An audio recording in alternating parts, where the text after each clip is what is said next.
We welcome you back to the chat room at Tyrant Studios. Coming to you high above the legendary penthouse in downtown Vancouver. The chat room is recorded live in front of a studio audience. Listener discretion. A very loud studio audience. Yeah. A very loud studio audience. It's a party here today. We are presented in part by North Point Brewing on 1st Avenue East in North Vancouver, makers of the Penthouse brand of beer, which is available at the Kitsilano Liquor Store.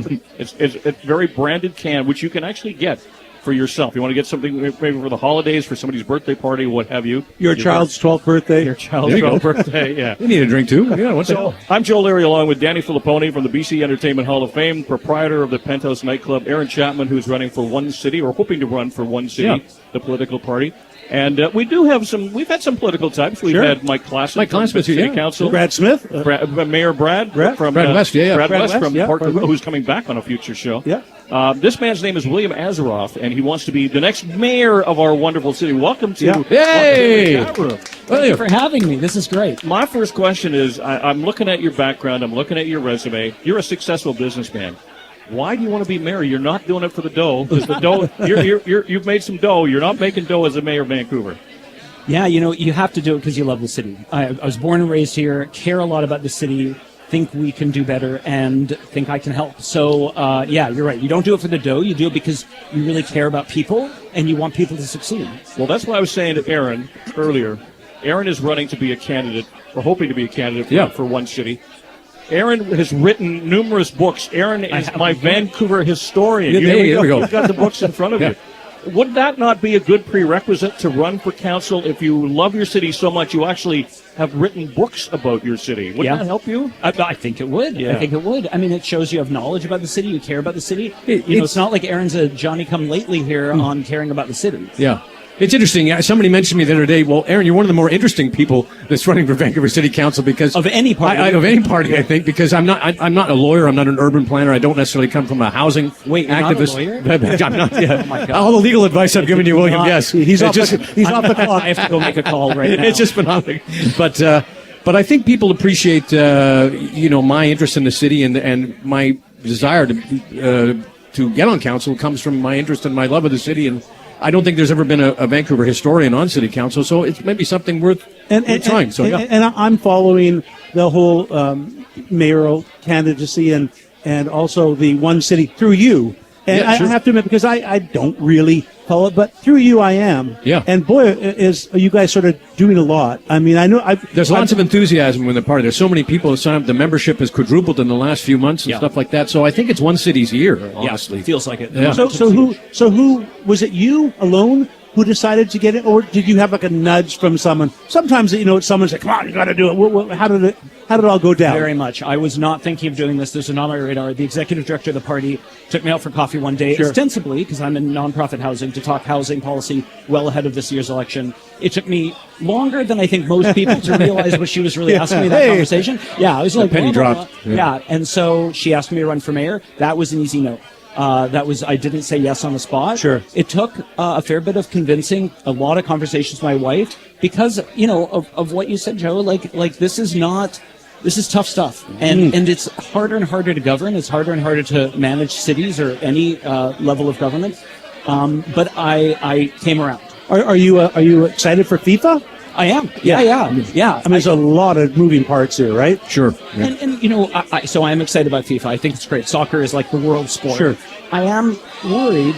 With the Olympics, there was a lot of opportunities for people to get engaged, go to viewing parties. That's what I'm hoping, because, I don't know many people who have tickets. It's expensive. Yeah, you're right. So I hope it becomes a citywide excitement event. Yeah, the Olympics was such a unique The Olympics thing. had a big part of Well, because it was 3 weeks of day after day, and there was houses downtown, and I'm just wondering, this is a bit of a stretched out event. Yeah. Right? So, it takes place over a long time. I have a question for you, William. Sure. You're a proud and born and raised Vancouverite, Yeah. and you care about your city, which I think is a prerequisite to run for mayor. I'm absolutely certain of that.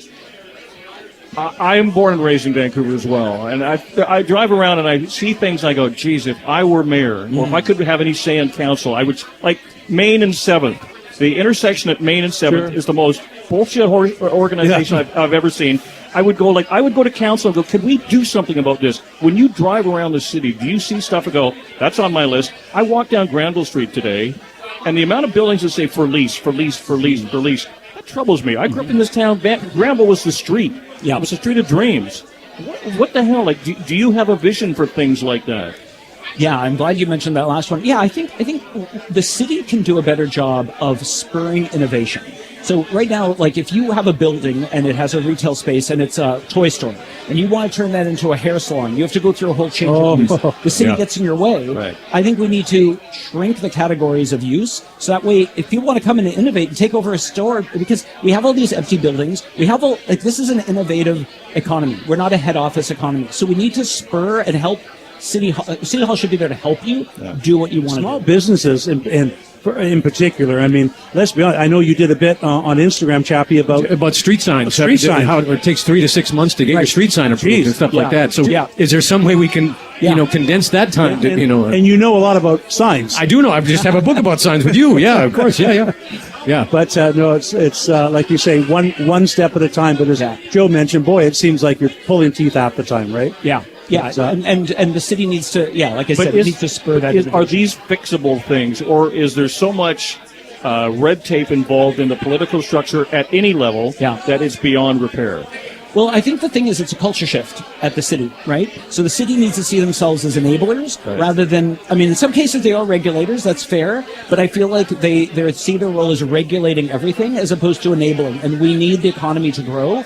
You think about the amount of community centers and libraries and parks that we want. That means you need a higher tax base. And the way to do that is to spur economic growth. So we've got to have both. Are you a family man? Yeah. Kids? I've got a 21-year-old son. He's a musician in the local scene. There you go. So you got the foot on the pulse, right? Yeah, exactly. And that's important. I think so. Wait a minute, hang on. A musician's son. Maybe he can play in the chat room. Hey, there we go. Had you ever stepped foot inside the legendary penthouse before this? I admit I had not. Well, there you go. And actually, more than that, as I got here, I'm like, wait a minute, where is this? What is this a prank? You know what's interesting? That's funny. Here's a guy that wants to be mayor that's not afraid to walk in. Yeah, and no names mentioned, but and I applaud that because I think when we started this radio show 2.5 years ago, now it's almost like a privilege and honor to get invited. To be honest, I feel it. And to get you up here in the Tyrant Studios is wonderful to see up here. So you've broken the seal. We have Port Coquitlam Mayor Brad West, who I think is the prototype of what a mayor should be.